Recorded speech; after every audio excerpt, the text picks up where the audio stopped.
आप देख रहे हैं ग्लोबल इंडिया टीवी।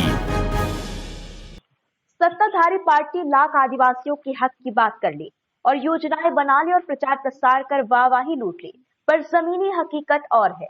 सिर्फ वोट लेकर भूल जाते हैं सत्ताधारी नेता आदिवासी प्रतिदिन संघर्ष की मुद्दा में रहते हैं और रास्ता ना होने के कारण कीचड़ से सने रास्तों से निकलना और रात को अंधेरों में जीवन व्यतीत करना उनका रोजमर्रा का काम बन गया है। हम बात कर रहे हैं पन्ना जिला केंद्र से लगी ग्राम पंचायत मोहनपुरवा की ग्राम चीमट आदिवासी टोला में जहां ना सड़क है और ना बिजली। आज इसी पे हम चर्चा करेंगे और सवाल करेंगे, जिसके लिए हमारे साथ मौजूद हैं गणेश कुशवाहा जी, सरपंच ग्राम पंचायत मोहनपुरवा, साथ ही हमारे संवाददाता रजनीश नामदेव जी। सबसे पहला सवाल गणेश कुशवाहा जी से, कि जो ग्राम पंचायत मोहनपुरवा के सरपंच हैं। गणेश कुशवाहा जी, किसी भी ग्राम के रोड, बिजली या वहां की मूलभूत सुविधाओं की जिम्मेदारी किसकी होती है? साथ ही ये भी बताइए कि कब से ग्राम चीमट का ये हाल है? जी मैडम जी।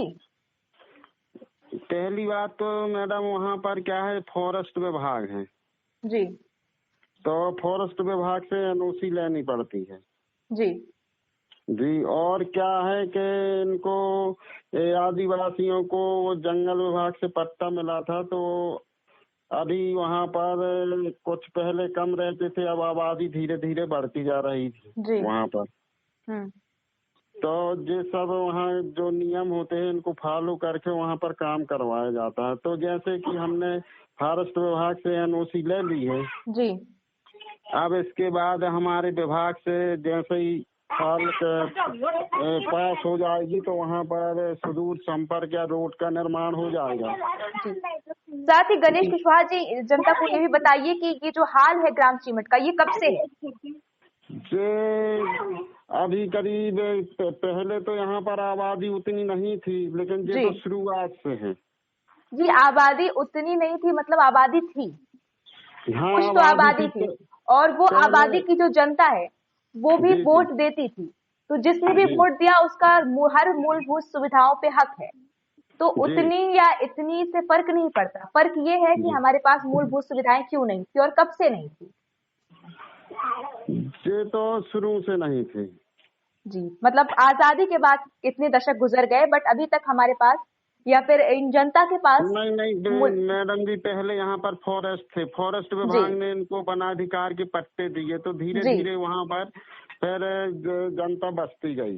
जी। गणेश कुशवाहा जी, मैं आती हूँ आपके और फिलहाल रजनीश जी से मेरा अगला सवाल है। रजनीश जी, मोहनपुरवा की ग्राम चीमट आदिवासी टोला पहुंचकर आपने स्थिति का जायजा भी लिया होगा, आपने ग्राउंड रिपोर्टिंग की है, तो क्या कहना चाहेंगे इस जायजे के बाद? जी बिल्कुल, मैं आयशा जी आपको बता दूं जी कि यह जो मोहनपुरवा गांव है, ग्राम का चीमट आदिवासी टोला है जी। यहाँ पर यह पन्ना जिला केंद्र से एकदम बिल्कुल सटीक लगा हुआ है। लेकिन यहाँ पर देखा यह जाता है कि आज आजादी के 70 साल बीत गए, लेकिन आज तक यहाँ पर ना तो बिजली की सुविधा, जो मूलभूत सुविधाएं होती हैं उपयोग के लिए, ना तो बिजली की सुविधा है, ना तो वहाँ पर आने जाने के लिए सुदूर सड़क की सुविधा है, जिस वजह से वहाँ के रहने वाला जो आदिवासी बाहुल्य क्षेत्र वहाँ पर आदिवासी रहते हैं, तो उन लोगों को आने जाने में काफी दिक्कतों का सामना करना पड़ जाता है। कई बार तो ऐसा हो जाता है कि अगर कोई बीमार पड़ जाए तो खाट के सहारे भी ले जाने की नौबत आती है। एक बार ऐसा एक गांव नहीं है, आपने 2-3 बार इस तरह की खबरें चला चुकी है पन्ना जिले की। लेकिन दिक्कत इस बात की है कि आज तक इन सब चीजों पर ध्यान देने वाला कोई नहीं है। जी अच्छा जी। सरपंच जी, क्या कहना चाहेंगे जो रजनीश नामदेव जी द्वारा जो एलिगेशन लगाए गए हैं और जो हाल सड़कें और बिजली का जो सबके सामने है, इन सबके सही ना होने का कारण, और क्या कहना चाहेंगे आप अपनी ओर से इस पे? मैडम जी, मैं लगातार कोशिश में लगा हुआ हूँ, मेरी फाइल तैयार है और प्रस्तावित होना है। जैसे ही प्रस्तावित होती है, मंजूर हो जाती है, वहाँ पर काम लग जाएगा। और बिजली के लिए हमने आदिम जाति कल्याण विभाग में फाइल भी लगाई है, वहाँ पर उनके कागज सब, उनने आश्वासन दिया है कि जैसे ही बजट आ जाएगा तो आपका ये काम बिजली वाला हो जाएगा। तो सरपंच जी ये बताइए कि आपने ये मतलब जो कागज लगाए हैं ये कब लगाए और कितनी देर में ये काम पूरा होगा, कितना समय लगेगा? क्योंकि जैसा कि रजनीश नामदेव जी ने बताया कि आजादी के 70 साल गुजर गए और जैसे आपके अनुसार कि ये फॉरेस्ट एरिया था, लेकिन उसको बाद में अनुमति दी गई रहने के लिए, तो ये कितना कितना टाइम लगा? देखिए मैडम जी, फॉरेस्ट से जैसे एनओसी लेते हैं तो वहीं पर टाइम लग जाता है करीब 6 महीने बाद। जी जी। तो इन फिर सब वहाँ का के बाद हम जी फिर हम इसके बाद अपने विभाग से फाइल को मंजूर करवाते हैं, इसके बाद कहीं काम हो पाता। इसके पहले वहाँ पर जैसे 70 साल वाली बात नहीं है, जैसे अभी कुछ सालों से वहाँ पर आबादी या जनता का निवास हुआ है, तभी से ये प्रश्न उठे हैं। जी जी जी सरपंच जी, लेकिन प्रश्न उठे हैं क्योंकि वहाँ लोग रह रहे हैं और वो लोग रह रहे हैं जिनके हाथों में स्याहियों के निशान है, जिन्होंने वोट दिया है। अगर आप वोट हर साल जो इलेक्शन होते हैं, जो इलेक्शंस हो रहे हैं, उनमें अगर वोट देने हम जा सकते हैं, तो ये जो सत्ताधीन पार्टी है, ये मतलब ये क्यों नहीं काम करवा रही है? नहीं, ये इतना टाइम क्यों ले रही है? हम जब से सरपंच बने हैं तो हमने प्रयास किया, प्रयास में लगे हैं और हमारी फाइलें भी जैसे ही यहाँ से प्रस्तावित हो जाती हैं और जिला पंचायत से सुदूर संपर्क हो जाती है तो हम काम लगा देंगे। सरपंच जी, मेरा अगला सवाल आपसे है कि एक सरपंच होने के नाते एक सरपंच की क्या जिम्मेदारी होती है एक ग्रामवासी या किसी ग्राम की मूलभूत सुविधाओं को लेकर? कहाँ तक उनको हक मिलता है, कहाँ तक उनको क्या जिम्मेदारी होती है? एक बार जनता जानना चाहेगी इसको तफसील से। मैडम जी, ये कहते हैं कि उसमें क्या है, हमारे जो अधिकारी है उनका भी काम रहता है, इंजीनियर साहब का रहता है, हमारा पूरा उसमें थोड़ी रहता है कि हमने कह दिया तो हो गया। जी, उसमें सभी लोग जुड़े रहते हैं, सबके द्वारा पास होती है फाइल, इसके बाद हम काम करते हैं। जी सरपंच जी, आपके द्वारा जो भी काम है, जो भी कागज है, वो लगा दिए गए हैं? हाँ, लगा दिए गए हैं। सरपंच जी, मेरा आखिरी सवाल या फिर आप ये कह लें कि मैं ग्लोबल इंडिया टीवी के माध्यम से कहना चाहूंगी, या फिर ग्रामवासियों को आप आश्वस्त करें कि बिजली और पानी की सुविधा के लिए आप पूरी कोशिश करेंगे और जल्द से जल्द। जी जी जी, आप क्या मैसेज देना चाहेंगे ग्लोबल इंडिया टीवी के माध्यम से वहाँ के ग्रामवासियों को? जो ऊपर से जमा काम, अब हमने उनसे आश्वासन दिया है कि जैसे ही फाइल मंजूर हो जाती है जिला पंचायत से हमारी सुदूर का, वैसे ही हम काम लगवा देंगे। जी जी। तो क्या कितना समय लग सकता है सरपंच जी? क्योंकि अभी अगर आप समय की बात करें, जैसे कि इन्होंने बताया कि समय के लिए तो अभी हमसे 10-15 दिन का समय लिया है उन्हें।